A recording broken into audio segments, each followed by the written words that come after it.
Yeah, my story is called Arrogance and the Customer's Four-Letter Word. Okay? And, but first off, by way of introduction, again, I'm Wade Lee. I know there are a lot of entrepreneurs in the room. I've been an entrepreneur myself. I've worked for big companies, sort of the IBMs, the Bell Atlantics, back when it was Bell Atlantic, but I've also worked for smaller companies, and I've worked for early stage companies, and I've worked as consultant to help early stage companies. I'm here tonight because I know Andy Meehan. We coached a soccer team, a travel soccer team, for about 12 years. And it was a wonderful experience. It's great having Andy because, again, this theme has been brought up earlier in the evening. But you know, I played college ball. I did all this stuff. I would tell the kids, you know, here's how you do it, here's how you shoot, and they go, yeah, yeah, yeah. And then Andy would tell them the same thing with the British accent, and they go, oh yeah, yeah, you know. So they would buy into it. You need that accent, you know. It's just an asset, you know. So, but no, he was a great guy to coach with. My story starts shortly after the turn of the century. I was working for a small consulting firm, a very strong group. I was the only sales business development guy there. Everybody else was a technologist. And we were enjoying a lot of success. Now, in my culture, failure is not failure unless you fail to learn, right? And that's sort of a common theme. And I don't mind if, you know, I mean, I won a lot over the course of my career, and I've failed a lot. And hopefully, you know, the failures have turned into learning, but the gray hair on my head, you know, I've learned a lot, you know, because that happens. So I'm working for this company. We're enjoying a lot of success. And when I talked about the soccer coaching, the parallels between what happens with little kids playing on the field and what happens in the business world are strikingly similar, okay?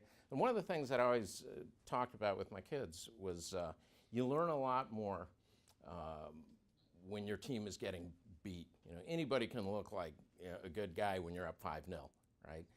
What happens when you're down 1-0, or even worse, when you're down 5-0?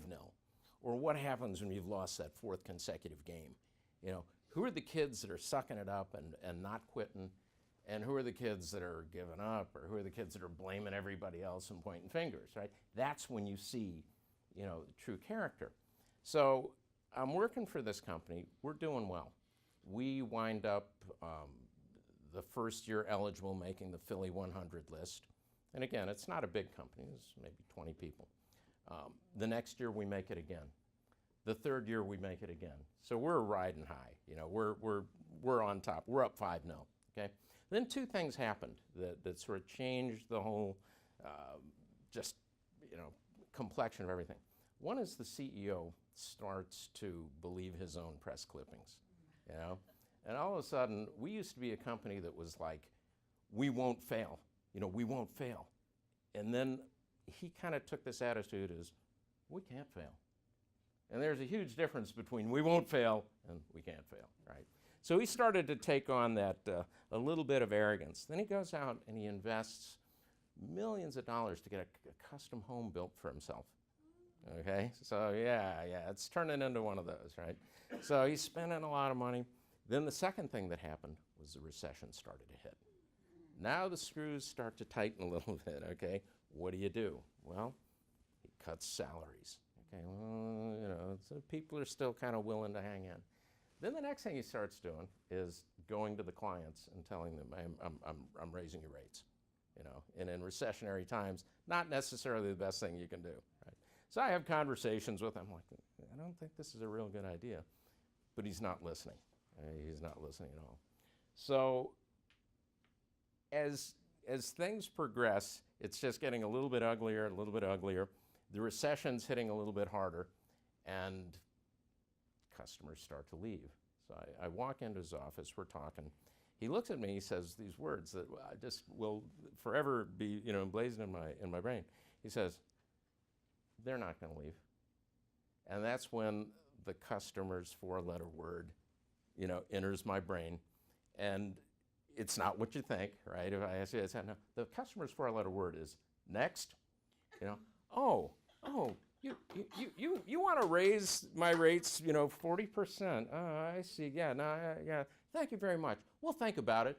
Next. The customer always has options, So the lesson learned here is I know you got, a lot of entrepreneurs, and everybody sitting here is going to think, I'm not going to be that guy.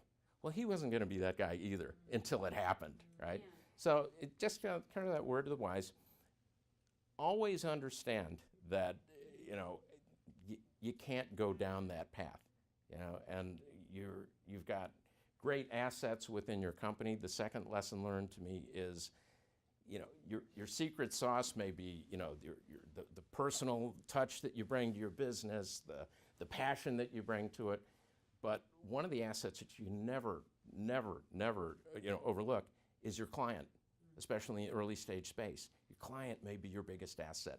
So never overlook that. So that's my story, and that's the customer's four-letter word. Remember that one, because they always have alternatives. And, just stay away from that arrogant thing when you really start to hit it. So thank you very much.